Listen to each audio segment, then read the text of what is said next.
Happy New Year, everyone. I've had some time to gather my thoughts and I'm ready to return to YouTube like a former NBA player on a 10-day contract. This feels good. It feels familiar. Prior to the hiatus, I was so metric driven, so performance driven that I lost sight of how much I genuinely enjoyed making videos and showcasing my life.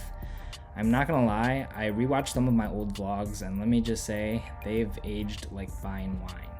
I'd like to think that I live a pretty interesting life, and I figured what better way to return to YouTube than by sharing further insight into my life.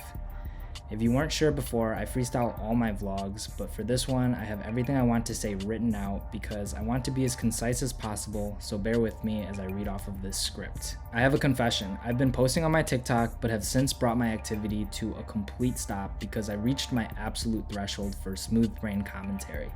Besides, you can't host any thought-provoking conversations or ideas on TikTok.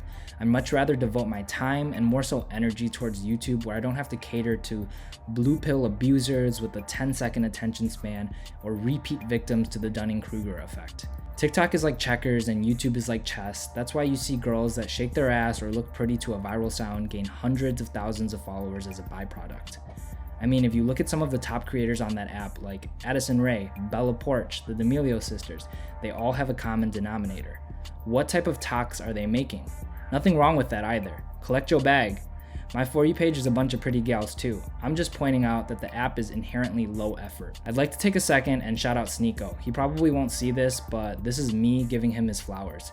He's someone I've been watching during my break and one of the few creators on this platform that doesn't make unsavory, appallingly abysmal content.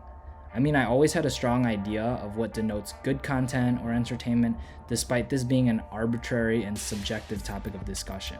But after watching his videos, I have a more clear, robust, and refined definition. Long story short, I have caught my second wind. Will I take another break from YouTube at some point? I think it's a safe bet. Without further ado, let's cut to the chase. This is the story of who I am and where I'm headed. First, let me take you guys back a few years.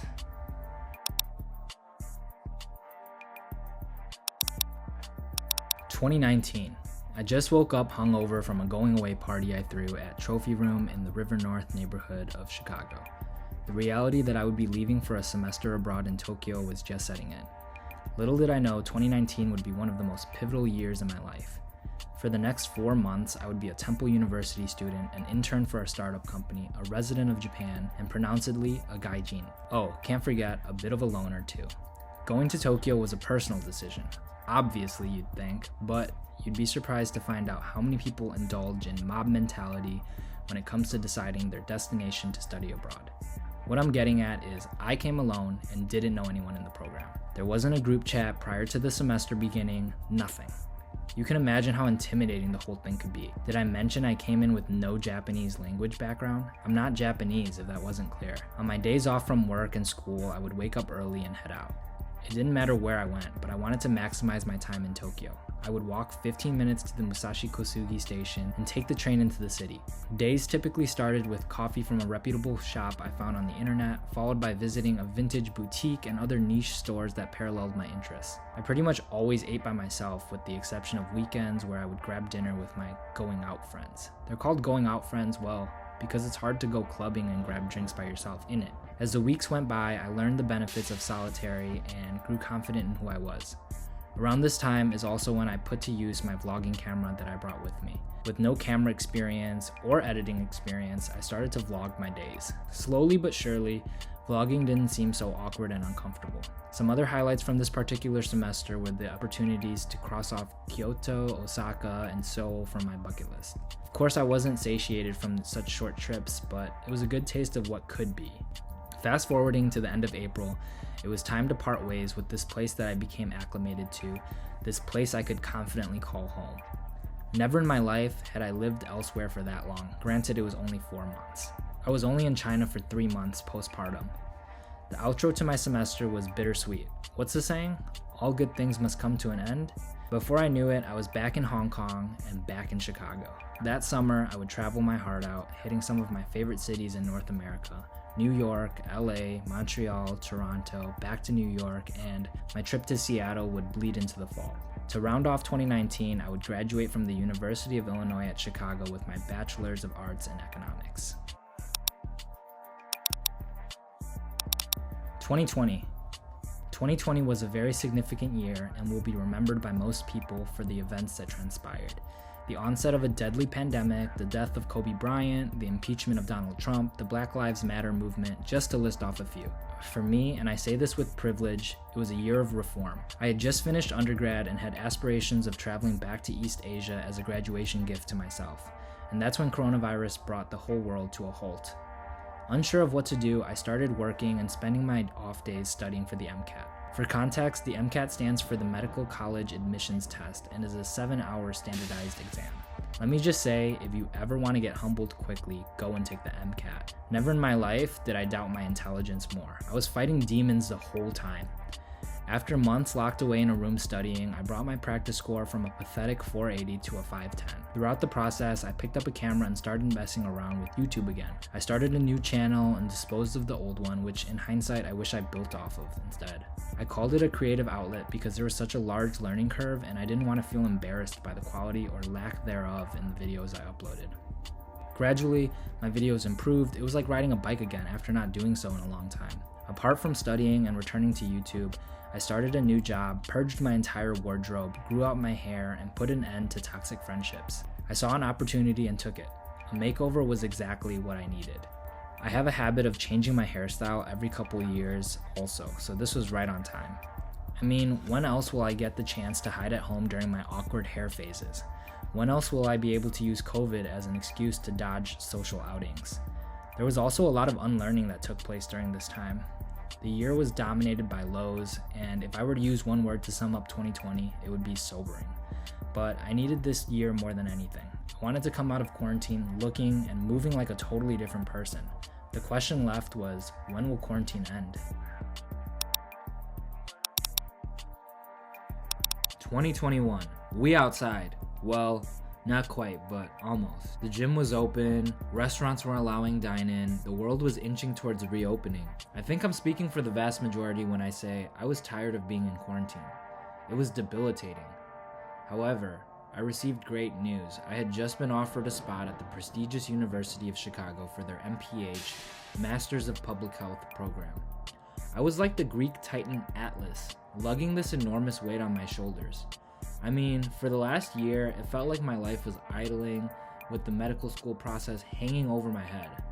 This was especially great news because I had grown jaded from working on the front lines of a pandemic and from my exchanges with physicians that I worked with. Call it a career change, except I wasn't waist deep in my commitment to clinical medicine. With acceptance of my seat in the MPH program, I started to explore my traveling options. Because we weren't quite there yet, all of my opportunities were domestic. In the month of May, I took a spontaneous trip to LA with 2 friends I had never traveled with. This trip was especially memorable because of the holistic itinerary and bizarre events that took place. I'm over here by myself waiting for the Uber to go back to the Bribo, to the fucking BMB, because I'm not trying to miss my flight. In June, I was able to finally cross off Portland from my list of travel destinations. I talked about visiting for the last 2 years, so I'm glad the trip came to fruition, despite 3 of the days being dictated by an anomalous heat wave. Yoshi's, they're closed early and closed tomorrow when they were scheduled to be open because of this heat wave. We go to Nong Khao and we sit under the sun in a greenhouse getting torched. Lucky Bastard was closed. July will be remembered by my unremarkable trip to Denver. At least my Denver slander is backed by personal experience. All jokes aside, it was an okay trip, and I found awesome steals whilst vintage shopping. August was my long-awaited return to New York City, my home away from home in the States. I was able to eat at Michelin-star restaurants that have been on my radar for quite some time, as well as rekindle my adoration for New York-style pizza. I hit 10 pizza spots that trip. On that same trip, I acquainted myself with Evan, a tattoo artist I had been following closely for a few years. Late September, I would embark on my first quarter of grad school, making my U Chicago debut. To cap off 2021, I would go back to New York City during the Thanksgiving break, and this would be one of my favorite trips to the Big Apple. In 2022, I just want to be happy. I'll admit, I haven't been happy in a couple years now and can't pinpoint exactly why this is. Maybe it can be attributed to COVID, or maybe it has to do with getting older and more responsibilities. I don't know. What I do know is I gain a great sense of fulfillment when I make videos and tap into my creativity. So in the meantime, I'll do what works. I think everyone needs a passion project to keep you grounded, keep you sane. This YouTube channel is mine, my baby. This year, I want to take my videos to a whole other level. I want to incorporate sound editing and create a more cinematic feel. Hopefully there will be collaborations or brand sponsorships even. Segueing into future videos, I will be moving towards more topic or themed videos that are thought-provoking. I want you all to take something away from any and all of the content I upload. I want to bring to the table unpopular opinions and open up those conversations nobody wants to have. I will continue to make living in Chicago and travel vlogs, but not every video I upload will be a vlog per se. Does that make sense? I have a ramen tour video in the works, a how I make coffee video, the helmet collection and lookbook video will drop on his birthday, a dating experience and advice video, what I've been wearing this winter along with pickups, a day in the life of a grad student. I'm super excited for what the future holds and can't wait to get back in the groove of uploading consistently. That reminds me, consistently for me will be bi-weekly with the exception of these next couple months. I'm sitting on a lot of content at the moment. That way I'm not rushing to edit videos and the first draft isn't the final. We're back on the road to 100K subs. I definitely think I can hit it. The second you let doubt creep in, it's over. Thanks for tuning in as always, and I'll see you very soon.